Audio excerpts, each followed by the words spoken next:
Good morning, everyone. My name is Mary, and I'm delighted to be your worship associate this morning. We acknowledge that our FirstU campus is located on traditional, unsurrendered, and unceded Algonquin and Anishinabeg territory, and that the work of reconciliation is a responsibility of our congregation and of all Canadians. Our goal is to educate ourselves and all who have ears to hear, to be of service to those who are at risk, and to advocate for justice. Before continuing, I would like to tell you that the worship team today is coming to you from our own homes, so from many venues.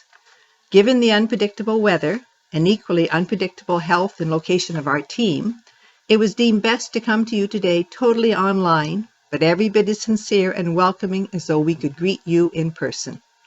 Thank you for welcoming us from the comfort of our own homes into your home. Do take care and take advantage of online opportunities at FirstU to stay in touch during this time. If you are new to FirstU and would like to learn more about us, please contact us through our email at welcome@firstunitarianottawa.ca. Following our service at 11:30 a.m., please join us as well for our virtual hospitality hour. You will find the Zoom link on our website at www.firstunitarianottawa.ca or in our weekly email newsletter, the EUU. As we won't be seeing each other in person, it is more important than ever to sign up to receive the EUU, our weekly email newsletter, check our Facebook page and our web page for notices and updates. We are as busy as ever, albeit virtually. And now, some special announcements today, as always, from FirstU itself. First, Michelle, our finance manager, has emailed budget requests for 2022 to most groups and interested parties. If you represent a group with anticipated expenses, requests need to be completed by August 1st. If you didn't receive a form or have questions, you may contact Michelle at fm@firstunitarianottawa.ca. Secondly, currently there is an opening on our FirstU Board of Directors.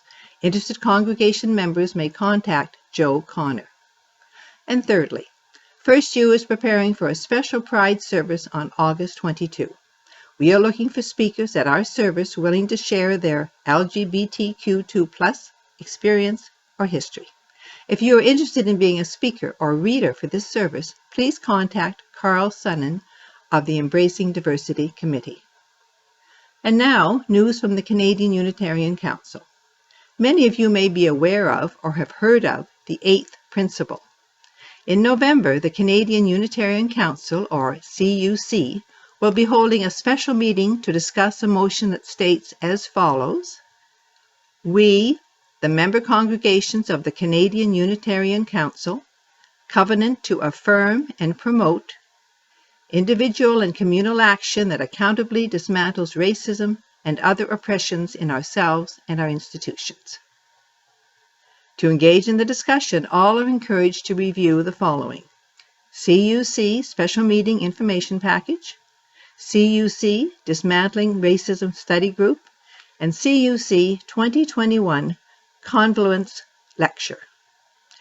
There will be national virtual discussions hosted by the CUC on the last Saturday of July through October as well. You can find links to these in last Friday's, July 2nd, EUU or on the CUC website. FirstU is planning a town hall this fall on the topic as well. And finally, announcements from the EAG for this particular day. Enviro actions for July. The EAG is taking a break over the summer. However, we have a couple of actions to suggest for your summer pleasure. First of all, read an environmentally themed book this July. If you need a suggestion, check out our summer reading book list. And take some photos this July and send them to photovoice:"Hope in Action. Links and info for both are in the EUU or on the Climate Confrontation page. Enviro advocacy for July. Phasing out gas-fired electricity in Ontario. The City of Ottawa's Environment Committee will be looking at this issue over the summer. So email Chair Scott Moffat and copy other members. Ask them to recommend to City Council that the City of Ottawa pressure the province to phase out gas-fired power plants by 2030. Sample letter and email addresses are in the EUU. Now, other news linked to that. Several congregants attended the IESO meeting on the phasing out of gas on June 24. The main message from the meeting was, if you want a change in environmental philosophy, it must come from the politicians. So tell the Government of Ontario. Several of us tried to do just that at a For Our Kids Ottawa Gatineau demonstration at Lisa McLeod's office the same day. Also, now, this came hot off the press Tuesday evening, good news about Bill C-12. The Net Zero Emissions Accountability Act passed in the Senate this past Tuesday and will soon become law. Environmentalists agree it's still imperfect, but there were a number of hard-fought amendments made, and it is a start. Whatever your heritage, whatever your faith, whomever you love and however you identify, today you are a part of our spiritual community. Welcome.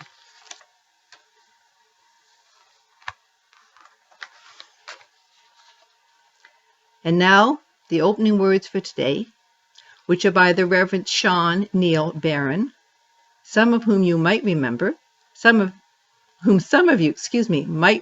as a former member of our congregation who went on to ministerial training at Harvard. They are courtesy of Worship Web and are titled Territorial Acknowledgement. We gather together as a community of seekers to honor the interdependence of life, to respect the dignity of all, and to honor the land we walk humbly upon.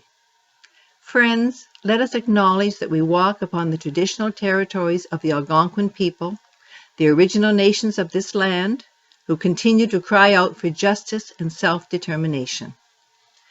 We are blessed with a space and opportunity to strive to live out our common principles, which are to bring justice, equity, and compassion into our daily lives, to resist all that threatens the earth and her people, and to live out our dream of a world community of peace, liberty, and justice for all.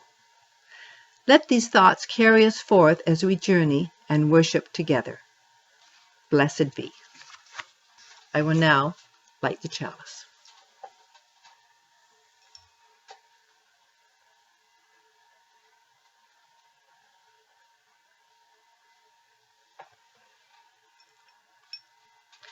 And now, let us sing the chalice song. Chalice, chalice, burning bright, help remind us with your light of how we'd like to live each day with love and truth, helping lead the way. Please welcome Mike Lloyd, one of our congregants and a committed member of our Truth and Reconciliation Action Group. He will now read today's poem for all ages. Hello from beautiful Stittsville. My name's Mike Lloyd, and I'm going to read Akiko-Jawan, a poem by Albert Dumas. And it's a poem about what we call Chaudière Falls and the island and surrounding land there. Sacred Algonquin territory. Here's the poem. With the skin on the soles of our feet, we gently touch the sacred surface of Akiko-Jawan. The spirit of the island rises from the rock like a bird, soaring into the blood of our hearts. We raise our hands into the sky. The stars descend to caress our palms. We open our eyes and search the universe at peace, looking upon the face of the great mystery. We listen to the Zibi of the Algonquin Anishinabeg. She has followed the path created for her by Mino Manido, guiding her to the sacred Akiko-Jawan. where the mighty voice of water reminds all peoples that without water, all life of this world would perish. The moon illuminates the island. She speaks to us of her love for water. The fire we kindle hears her message, his flames rising ever higher.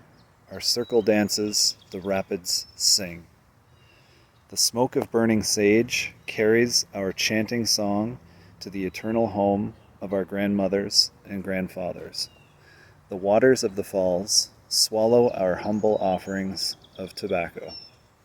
We call upon the Good Spirit to bless all the peoples of our nations. Let us always be kind to one another, we say, and honor all things. Creator provides to humankind so our children can live joyful lives. We stand with kindness in our hearts on a sacred island, where the circle is always strong, where our instructions as human beings rise, encircled in the mist of a Kikojawan. They call out loudly, wanting to be reclaimed, to assure the survival of all their relations. Earth my body, water my blood, air my breath, and fire my spirit. Earth my body, water my blood, air my breath, and fire my spirit. Earth my body, water my blood, air my breath, and fire my spirit. Earth my body, water my blood, air my breath, and fire my spirit.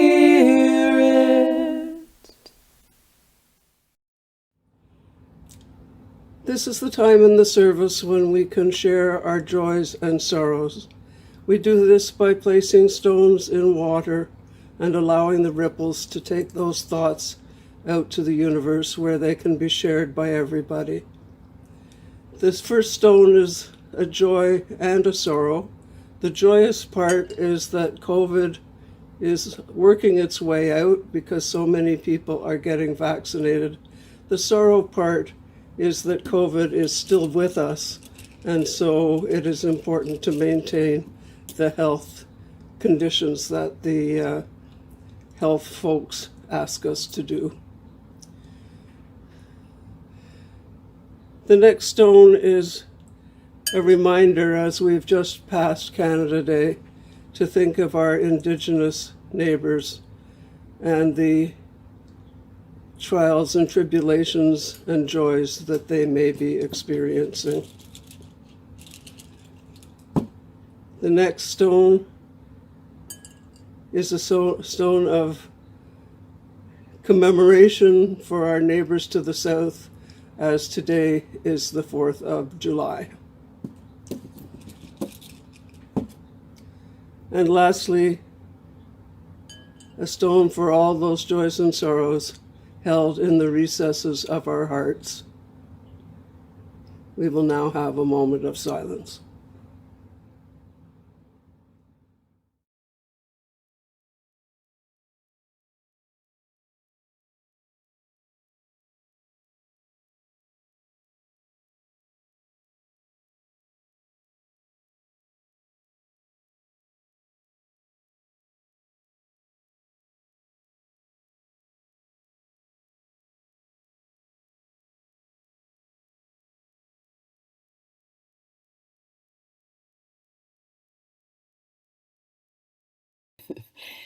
I'm honored to introduce Elder Verna McGregor this morning.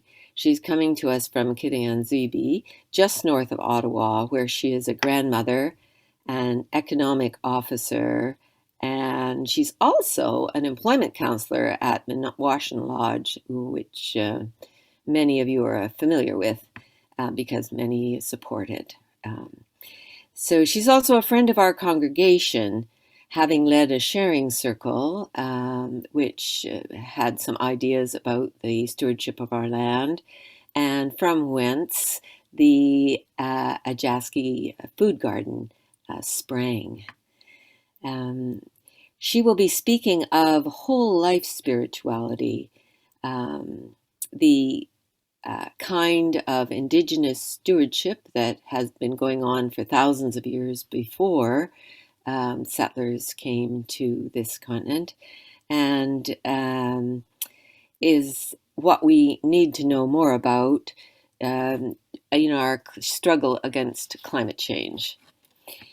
This is very important because we just look at the headlines this morning about heat waves out west and the findings of children lost in residential schools, and those two things are connected.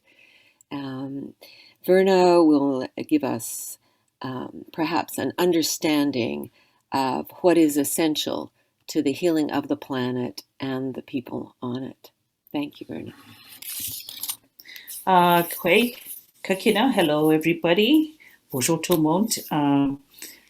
Thank you for inviting me here today. My name is Verna McGregor, as Susan mentioned earlier, and I'm from Kitigan, Zibi, Anishinabeg, and I currently work at Minwaashin Lodge. So I'm here to talk to you today about the connection with the web of life, but also I'm going to mix in a few other teachings and basically a brief history. So I have a PowerPoint today, and I usually like to use a lot of pictures too as well. So come journey with me, and very honored to be here today. Again, I usually say Kwe, Minwaashin Lodge, Ndona Kitage. I work at Minwaashin Lodge, which is the Indigenous Women's Support Center here. And this is our logo. Our logo represents the connection to women as Mother Earth, but also too as well, our teachings are always about balance. So there's the sky is considered like the sun and the moon is the male, female.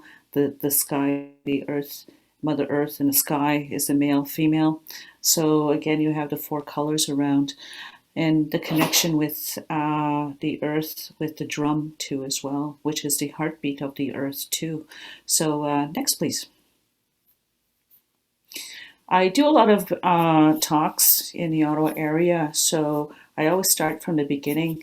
And the beginning is we say that we called North America Turtle Island. So I said, welcome to Turtle Island. It's almost like welcome to Fantasy Island. For us, it's welcome to Turtle Island.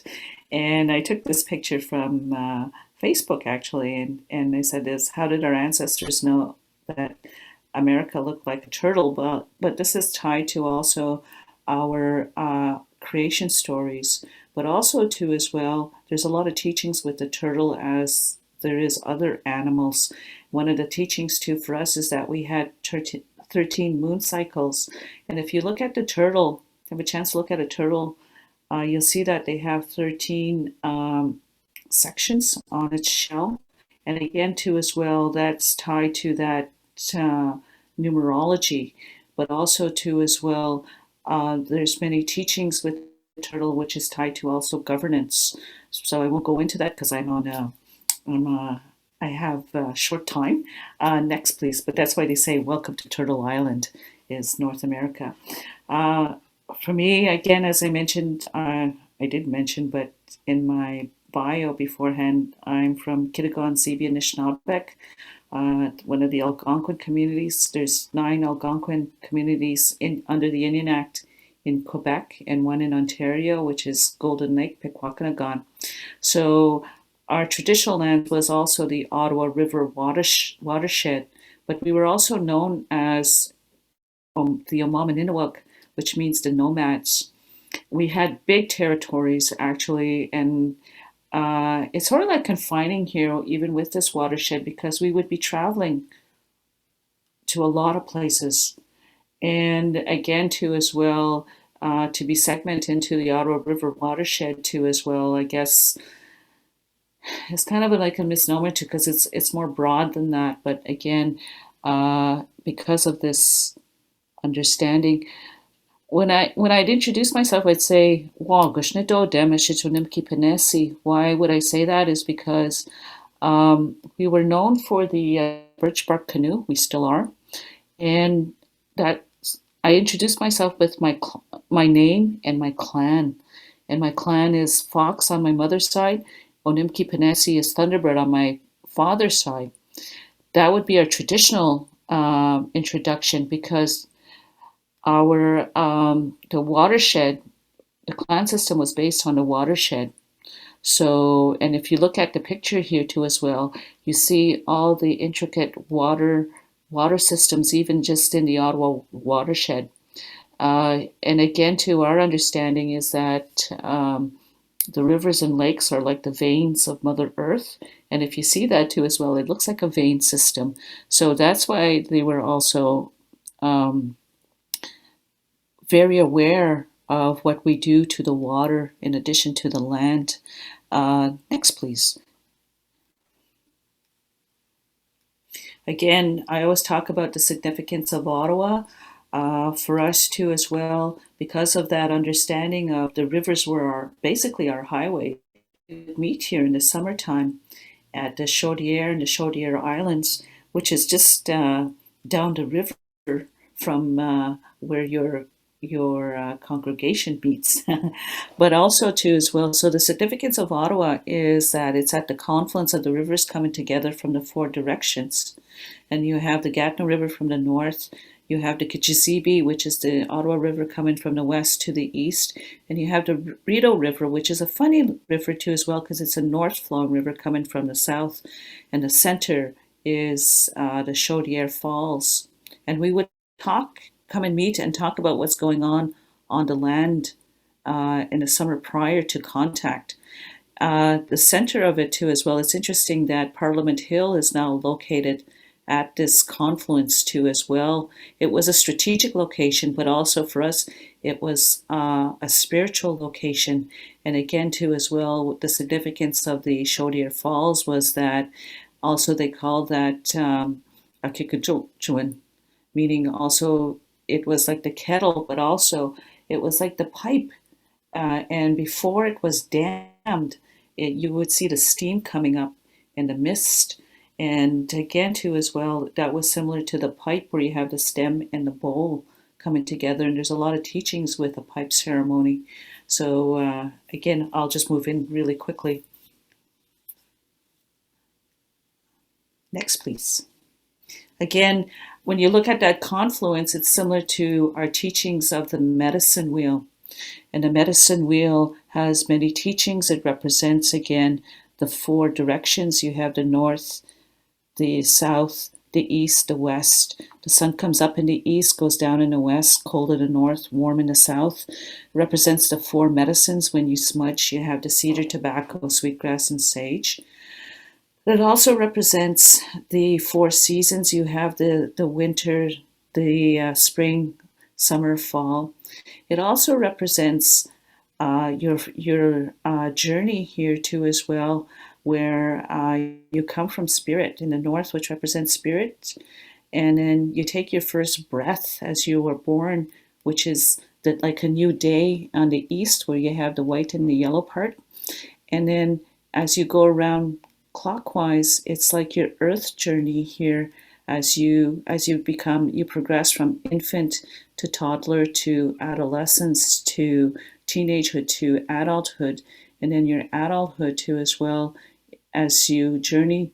And if you're gifted, you also come into becoming elderly, and elderly in preparation to return back to your ancestors, back to spirit. So it's that understanding of honoring everybody's journey. The other part that it represents is the need for balance between your emotional, physical, spiritual, and mental being. So at the center again represents balance. The center also represents a reminder that it represents the children that we're here for the next 7 generations. So that's why if you look at going back to the river system, it's a similar concept of the medicine wheel, and you meet at that confluence and the need for balance. So that's where that's why I think the Ottawa is special. Next, please. And Susan requests to as well. One of the requests is also because the Unitarian Church has the understanding of the web of life. And for us to, our understanding is, again, the circle. If you look at what I mentioned, the medicine wheel. I usually use these pictures because this was done by Manuel Baez, who's the professor in architecture at Carleton for the Canada's 215th birthday. 150th birthday. 250, I'm jumping ahead here. I'm thinking about the residential school children for some reason. The bottom here, if you look at the picture at the bottom, is you see the circle at the center. It represents the earth, Mother Earth. And what he did was he etched, this is a cross section of a tree, and he etched rings in there to represent time. And the 4 benches, he placed the 4 benches in the 4 directions to also represent the 4 colors of people.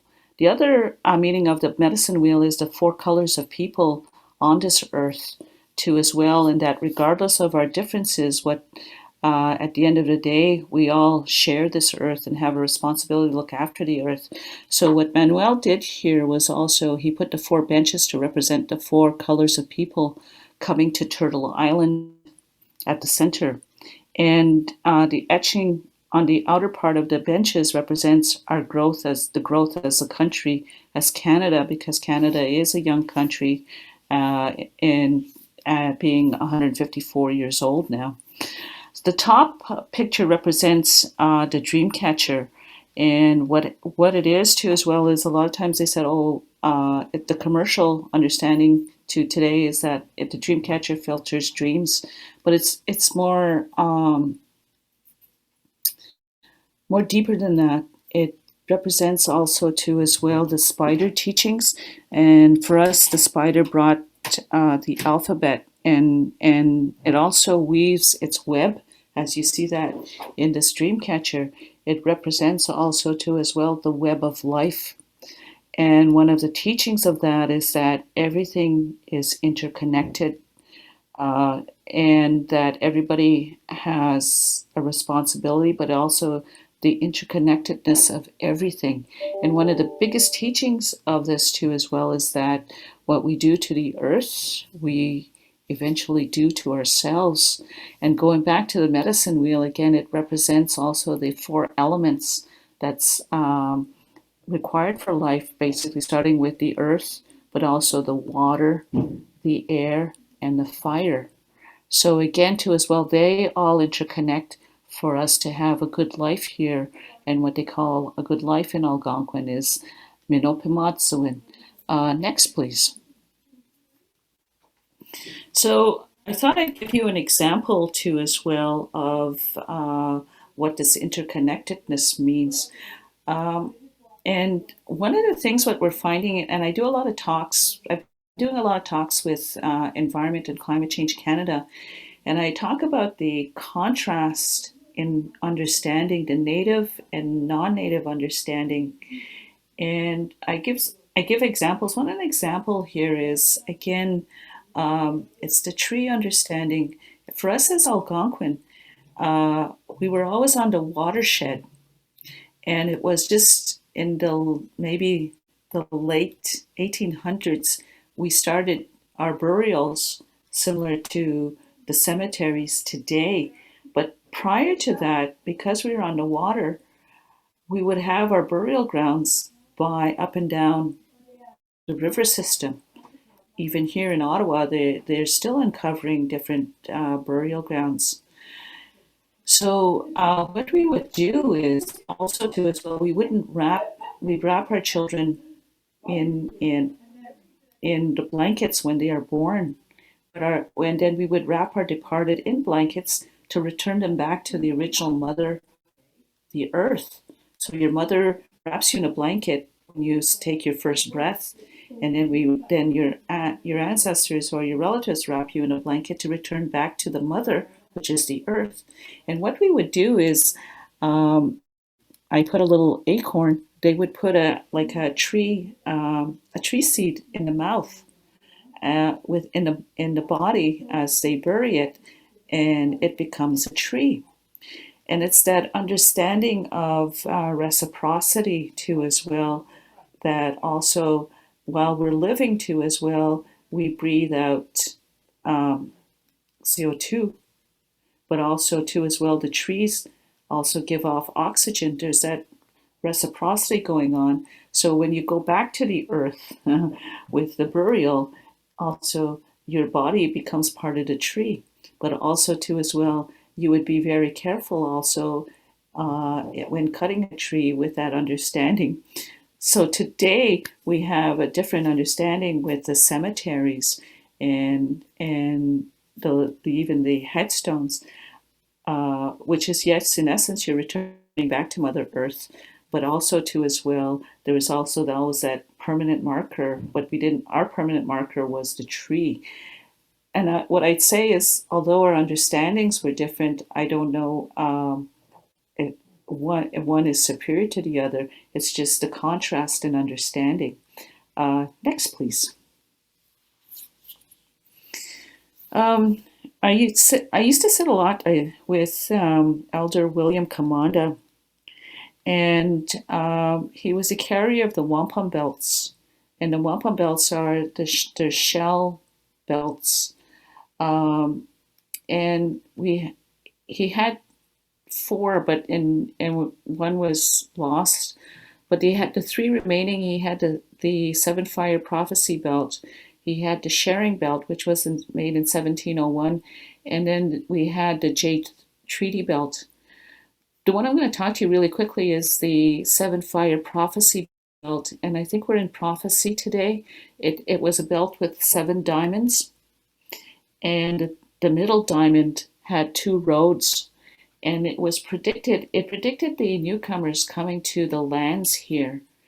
And it said that if they come bearing arms, that it's not a good thing, or if they come with brotherhood, the intent of brotherhood,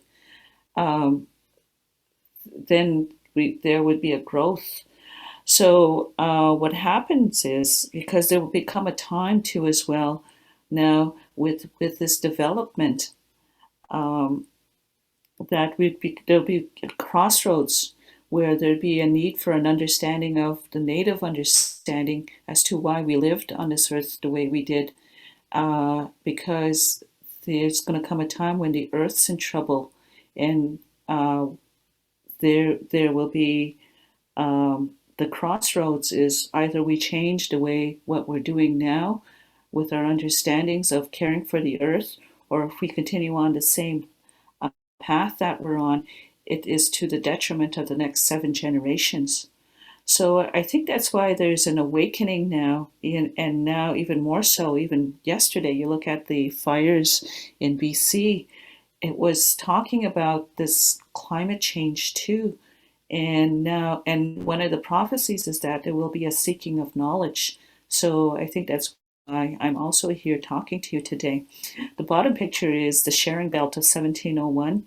And that understanding is that with the coming, because the Algonquin met the British and the French because of our location and the river, the understanding was that there was supposed to be a sharing of the lands and resources here in 3 equal parts between the British, the Anishinabeg, and the French as brothers and sisters. But with colonization, that didn't happen. Then they have the cross on the side, which represented that it was sanctioned by the Vatican, because they had a pretty big role back then too, also in 1701. Next, please. Really quickly, the reconciliation from history. Again, we were one of the first to meet the explorers. We met Samuel de Champlain in 1603. Then we brought him up the river. When he came here, he saw the richness of the land. And then it was the claiming, both the British and the French, of the lands and resources for their monarchies. So again, with the whole historical timeline, this led to the creation of the Indian Act in 1876 for us in Kitigan, Zibi, which is 120 miles north of here near Maniwaki. Our reserve was created in 1853 before the creation of the Indian Act, but there was a lot of petitioning to that because, again, with all the encroachment and development, again, we were also open to pandemics. We had the smallpox in the late 1800s, the Spanish flu, the TB, especially that was tied to the taking of the children in the residential school, but also TB was pretty rampant. Really quickly too, as well, just going back to welcome to Turtle Island here. When Columbus landed in 1492, they estimated that there was 112 million Indigenous people on Turtle Island, North America. And by 1650, it had dwindled down to about 6 million. And it was also the epidemic, but also the slaughter of the Indigenous people. It was so, the decline was so intense that we had a mini ice age back then too as well, because of the decline in the population in North America. Going back to the Indian Act too as well, we had the pass system. People don't know that you needed a permit to leave the reserve and to return. Why did they do that? Because again, they were taking away the children to residential school. It prevented the parents and grandparents from going to retrieve their children, but also too as well, they were giving away the land too as well. And so the other part of the Indian Act is that there's a post-secondary education. You needed to enfranchise to attend university or college. This was removed out of the Indian Act in 1965. That means, enfranchise means that you had to give up who you are as a Native person to go to college and university. The other restriction is also to as well as you weren't allowed to retain legal counsel. Again, because of the allocations of the lands illegally. The residential school system is the taking of the children. Again, the big TB was, but also now the whole abuse is coming out too. The first school was in 1831. The official system started in 1883. This led to the Truth and Reconciliation Commission report in 2016. We also have the murdered and missing women and girls and two-spirit people. We have 2 missing girls back home in KZ. They've never been found since 2008. We have the 60 Scoop 2 Kitigan day schools, which was just recently settled. A lot of people didn't go. My parents didn't go to residential school. They went to day school on reserve, but that was just as brutal in terms of the elimination of the language and culture. There's an issue of the sterilization of Native women. And then there's recently the Human Rights Tribunal on child welfare. Going back to what I forgot to mention in the beginning too as well is the land here is unceded, the Ottawa River watershed. And what does that mean is that we never signed treaties similar to the treaties out west in terms of connection to the land. So, and that goes back to this Royal Proclamation of 1773, sorry. And that development of the lands, of Indian lands, shall only be done by treaty. But there was development here without treaty. So again, that leads to this big conundrum of what happens with the unceded land. And yeah, that's a work in progress. Next, please. Now, really quickly, again, I always talk about the contrast between the Native and non-Native understanding. This was our home. We called it a pikogan, which is like they call it a wigwam, but it was oval. It was made basically from birch bark, because it was a plenty birch bark. We didn't have the teepee, we had more the pikogan, and it's shaped like the womb of a woman. And when they would build that too as well, they used part of a living tree to remind us the connection to Mother Earth. And why was our lodging was temporary, because we were nomadic.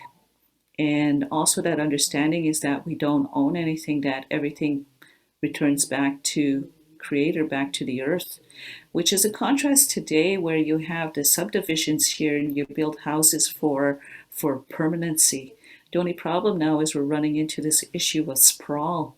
So yeah, and the destruction of the ecosystems, as you see in the picture here, and the wildlife, the habitat also too as well. It's sort of like an encroachment. It's that contrast and understanding.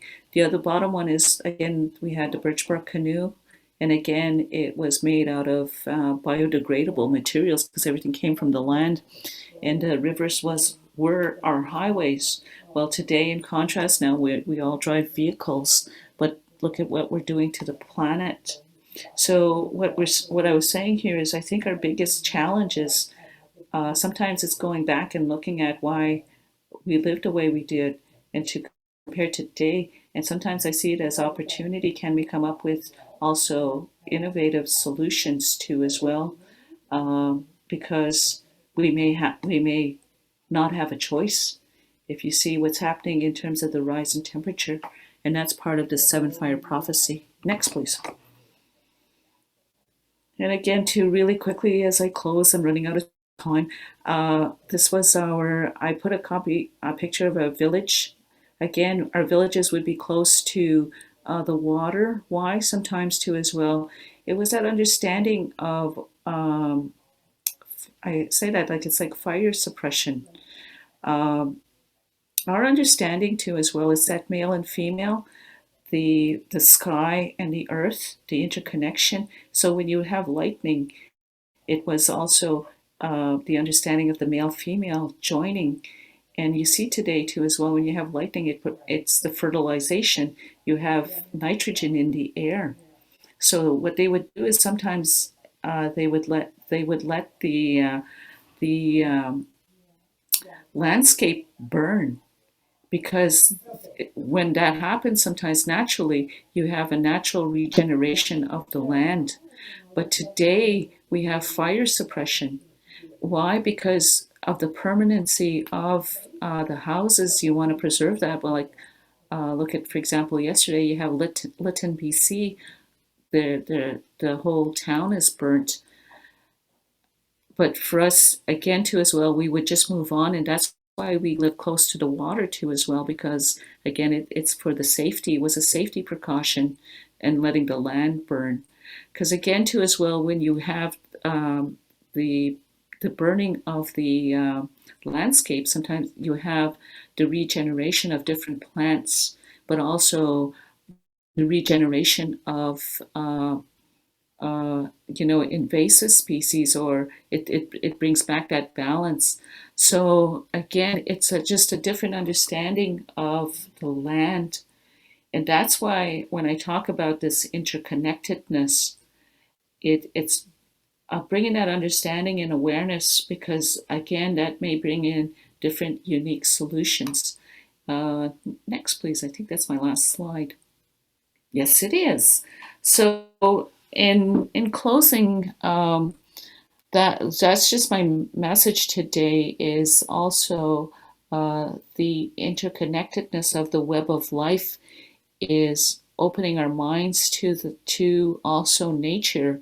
And what happens is too as well, going back to the seven fire prophecy, we may have to put our minds together for the benefit of the next 7 generations, because again, the earth is in trouble. And again, too as well, part of that is bringing back also the balance, which is the emotional, spiritual, mental, and physical. But today too as well, it's also reminding us to, why we come together, is also to connect back to spirit. So on that note, I say miigwech, and thank you for listening. And I may see you on Sunday. Bye. Thank you very much, Elder Verna, for this wonderful talk, and for all you do in the Ottawa region with good humor and forgiveness. Your leadership, for example, your leadership at the sunrise ceremony on Monday for Indigenous children lost in residential schools. Thank you for your guidance, your wise guidance. You have given us, once again, food for thought and inspiration for action.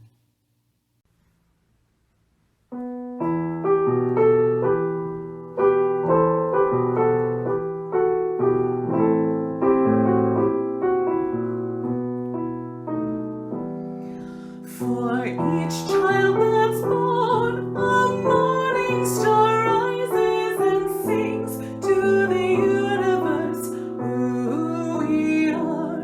For each child that's born, a morning star rises and sings to the universe who we are. We are our grandmother's prayers, and we are our grandfather's dreamings. We are the breath of our ancestors. We are the Spirit of God.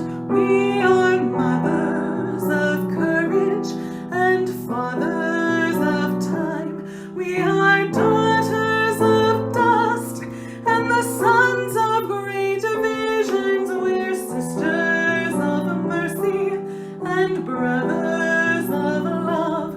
We are lovers of life and the builders of nations. We're seekers of truth and keepers of faith. We are makers of peace and wisdom of ages. We are our grandmother's prayers, and we are our grandfather's dreamings. We are the breath of our ancestors. We are the Spirit of God. For each child that's born, a morning star rises and sings to the universe who we are.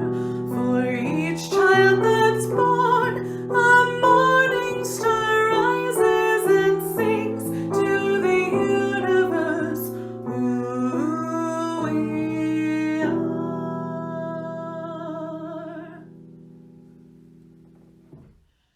This is a time in our service that we usually accept the offering. This has been the third in our mini-series of Indigenous-themed services this summer. Congregants and visitors are invited to donate to the Indian Residential Schools Survivors Society, IRSSS. You can donate online at www.irSSS.ca/donate, or you can donate to the IRSSS through FirstU, and there are three ways: by mailing or dropping in our mailbox a check made out to FirstU Ottawa, but with IRSSS specified in the memo section; by calling Michelle Jackson, Finance and HR Manager, and giving her your credit card information; and thirdly, by sending an e-transfer to fm@firstunitarianottawa.ca and indicating it is for the IRSSS. We give these gifts freely. We receive these gifts gratefully. We dedicate these gifts to the work of the congregation, serving human wholeness, caring for the planet, upholding religious freedom, welcoming the stranger, loving one another. For the closing words today, I would like to quote from World Healing Prayers. The following is from Quotes and Inspirations. It is by Chief Seattle, Suquamish Chief. You must teach your children that the ground beneath their feet is the ashes of our grandfathers. So that they will respect the land, tell your children that the earth is rich with the lives of our kin. Teach your children what we have taught our children, that the earth is our mother. Whatever befalls the earth befalls the sons of the earth. If men spit upon the ground, they spit upon themselves. This we know. The earth does not belong to man. Man belongs to the earth. This we know. All things are connected like the blood which unites one family. All things are connected. I will now extinguish the chalice. And now, please join in singing Spirit of Life.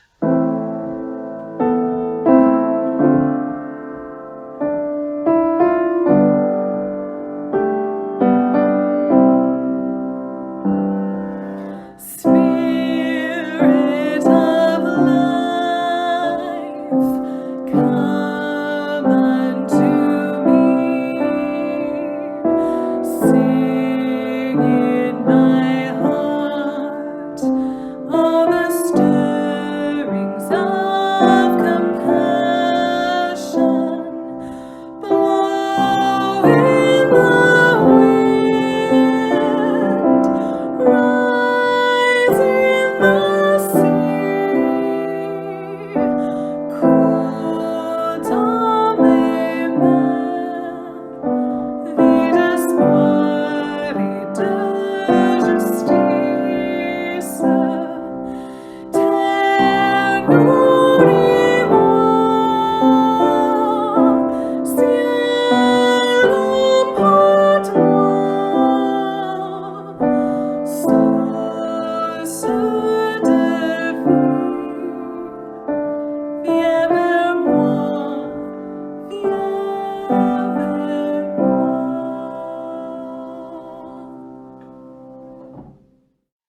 Please enjoy this final musical presentation, Circle of Song, composed by our own Tony Turner. It is a circle which is key to Indigenous decision-making. It is about all the competing factors which need to be considered regarding our land, etc. Go in peace, go in love, go in joy.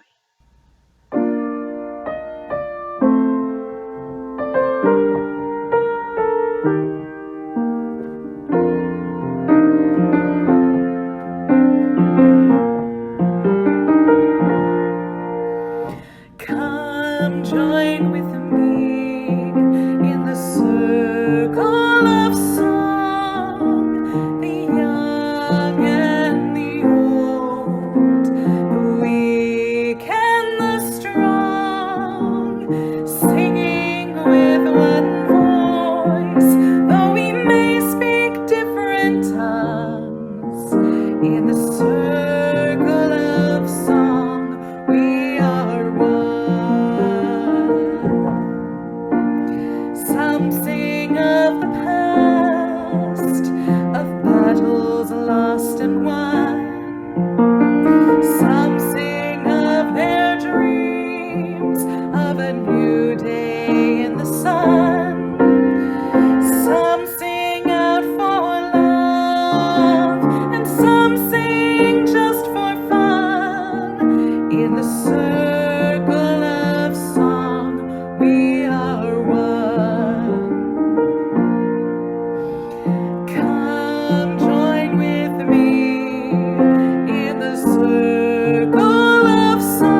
of the seeds that we have sown. In the circle of song, we are one.